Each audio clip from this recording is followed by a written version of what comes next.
So I did something interesting where I asked my social media, Facebook and IG, what asexuality is, and on a different day, what is demisexuality.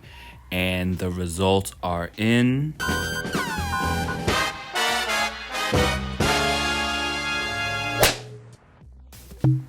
Mucho responses on asexuality, which I love to see. For demisexuality, however, we could do better than that. People don't know their options. But demi more.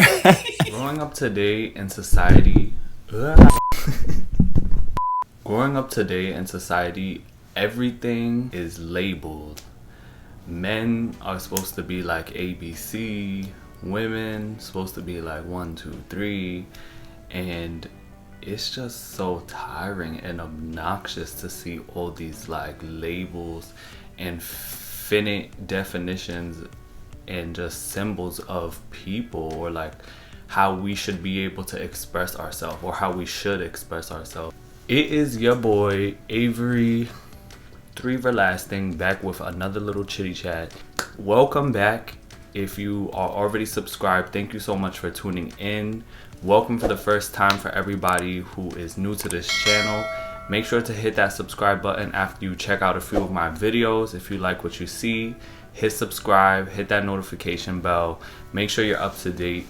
And share this video with anybody who really might benefit off of the information that we're talking about here. Today we're here to talk about asexuality versus demisexuality and what it means. So don't go anywhere, don't click off the screen, don't fast forward, or you're gonna miss some juicy. Media today honestly is the largest influencer of all, you know, just what is trending, what people are doing, what's the in thing to do. And if you really sit here and think about it, everything you see in the media is romance. Everything you see in the media is nudity. You see a lot of breakups. You see a lot of people cheating on one another. And some people have 20 hoes. Some people have 5 boyfriends and they get their Birkin bags from all their boyfriends. If your man is not buying you a Birkin bag, why you in the relationship with them, right? The media is really influencing people to have this culture, and that has become society's norms. People are sexualized, people are fetishized, and that is really what life is today. That's really what it is. But what about the people who don't fit in a little finite box? What about the people who sit here, they put their feet down, and they demand respect in a different way? They know that it doesn't feel right to them. They know that they're uncomfortable. They're not gonna tolerate it. Or maybe they tolerated it once, and after that they're like, you know what? Never again. Asexuality. More and more people are opening up and understanding their options, and the fact that we don't have to be accepted. We don't have to be liked by everybody. There's so many different stigmas, and there's so many different ways that people try to push you down for being a little bit more in tune with yourself and your body. If you think about it, bullies always come after the intellectual one, the one who uses their mind before their body.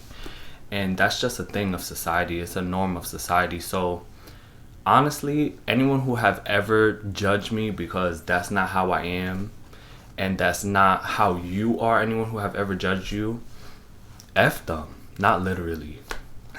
Because they weren't the one anyway. They probably weren't going to be the 2 or the 3 or the 4.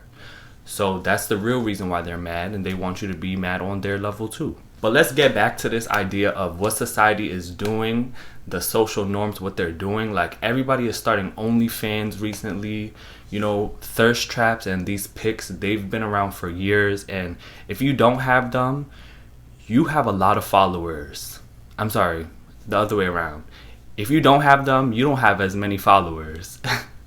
If you have them, you know what I mean. Like, that's what people are looking for. It's a social norm, you know, like asexuality is a taboo pretty much. And if you think about it, back in the day, showing your body was a taboo. Like, if you think about some of the first pinup girls and some of the first women who were the most courageous to just show off a little skin. Marilyn Monroe, I can name a few people.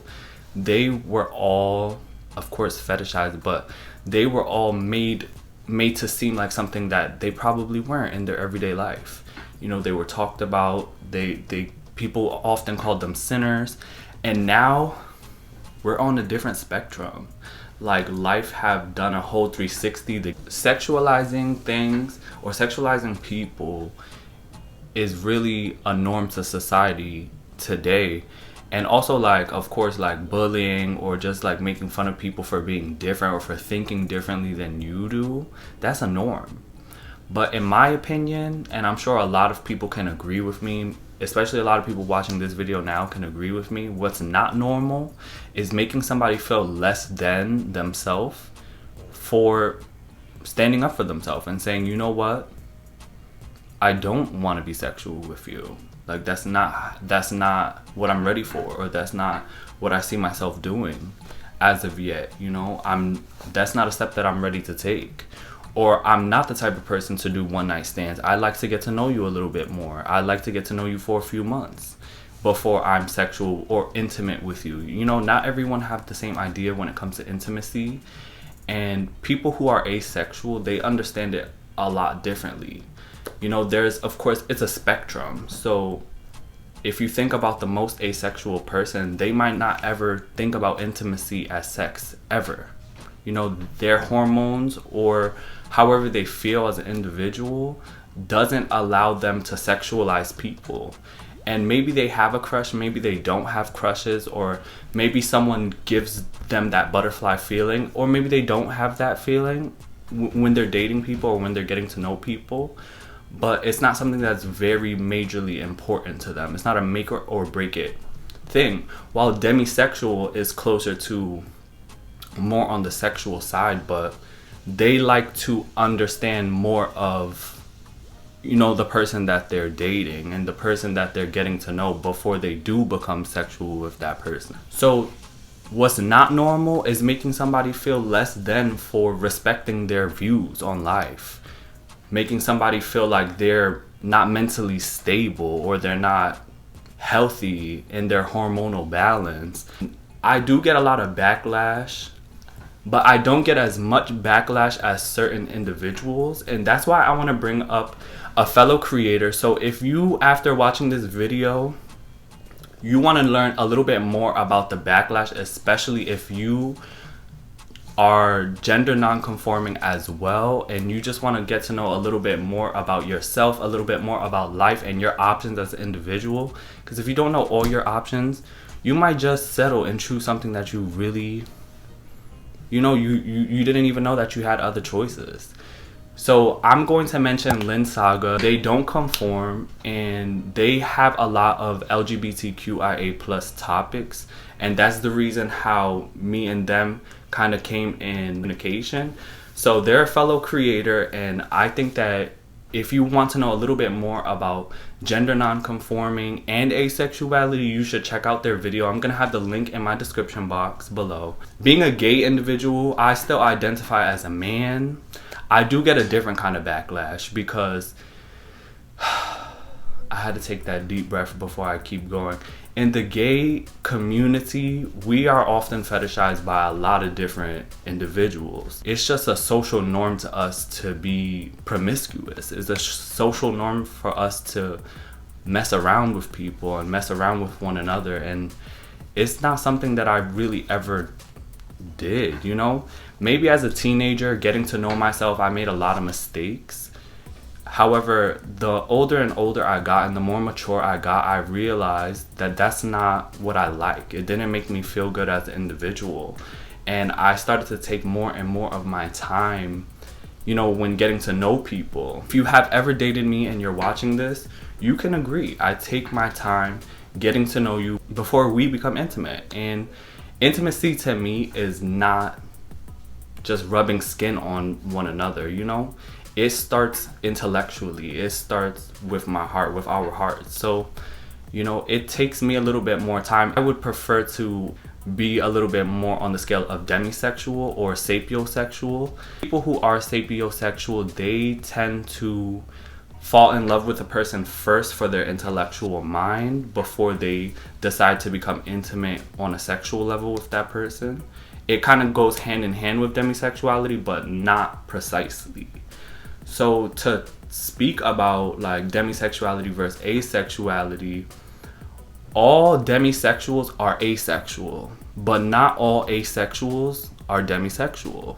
I know that probably didn't make sense to a lot of you guys, but if you break it down and actually think about it, you're gonna understand what I'm saying. I have had a few people say that I'm different or I'm weird or like I was outcasted or just not made feel comfortable around certain individuals, you know, because their views are just very different. Like some people say that I'm a prude, some people say like, you know, like I'm a party pooper, like I don't like to have as much fun. And the thing is, like, to me that's not fun. So to one person they might say that that's everything, but that's not what I would say is everything. If somebody does make you feel uncomfortable and they're not willing to respect or understand your lifestyle, they're not somebody that you should waste much time thinking about or allow them to sit in your mind without paying their rent. And the thing is, like, you would get evicted if you don't pay your regular rent. So why would you allow them to sit there in your mind? And they don't respect you. They don't respect your thoughts. They don't respect the way that you feel about yourself, the way that you carry yourself and your lifestyle choices. It's just not meant to be. It should be easier for you to let that person go and walk away if they're not willing to push themselves to understand you and give you your time and be patient with you, than to harm yourself and to force yourself to be something that you're not and to be sexual because you want to impress them. And those are some of the mistakes that I made, you know, like finding myself. Of course I made certain mistakes, but hey, if I didn't go through that, I wouldn't know exactly what I like and what I dislike as a person. A person who is asexual or who identifies as asexual has very little to no sexual attraction with a person, and that can change or fluctuate depending on their relationship with another person, but generally they don't really have that attraction. So if you have any supporting comments or questions about me as an individual or just my experiences and just things that I have been through, please feel free to write them down in the comment box. I'm looking forward to reading those comments.